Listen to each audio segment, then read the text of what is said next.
Absolutely, I'll keep it on you. Okay. I'm sure all of you have heard of Hitler and Anne Frank.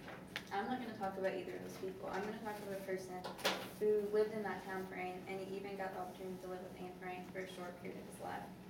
His name was Peter Van Pels.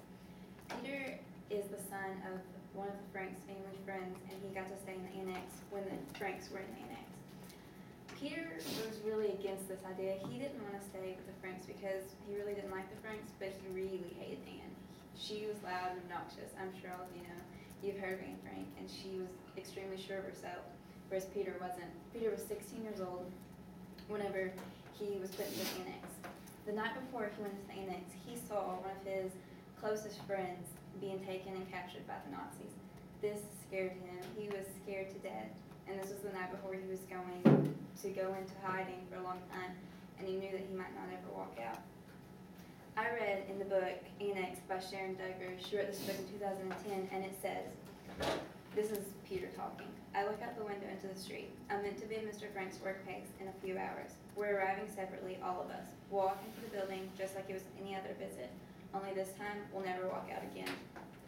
Peter, he planned on dying. Like, he planned on dying in the annex. He didn't plan on ever walking out. He was scared to death, and he was just 16 years old.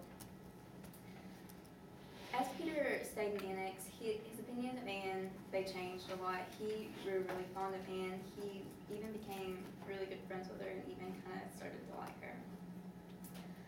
Anne and Peter, they shared some really good conversations, and this is one of the reasons that Peter's opinions on life changed.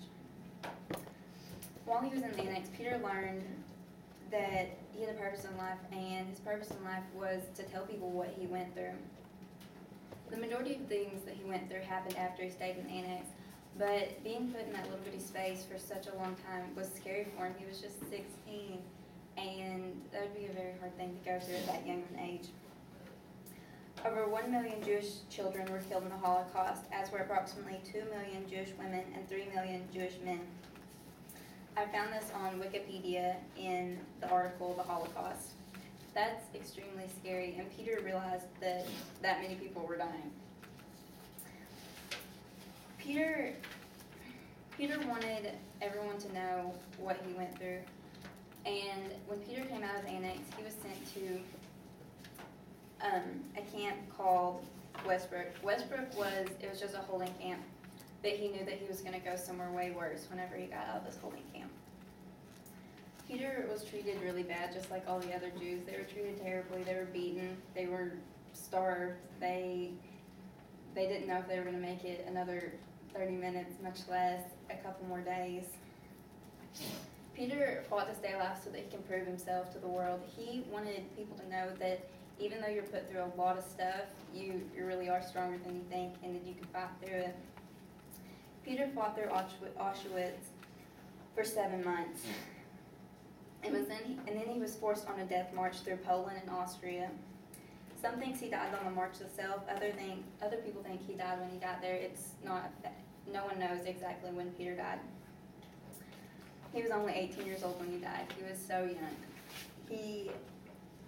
I found this out also from the book The Annex. Peter, while he was in the march, he learned that even though people were being awful to him, they were treating him awful, he still had some pride in himself. Even though they tried to take all his pride away, he still had a little bit of pride, and he fought as hard as he could for as long as he could. Many people didn't make it at 7 months like he did, but Peter did. And Peter showed everyone that even though you think that you can't make it through something, you really can. You can go farther than you think.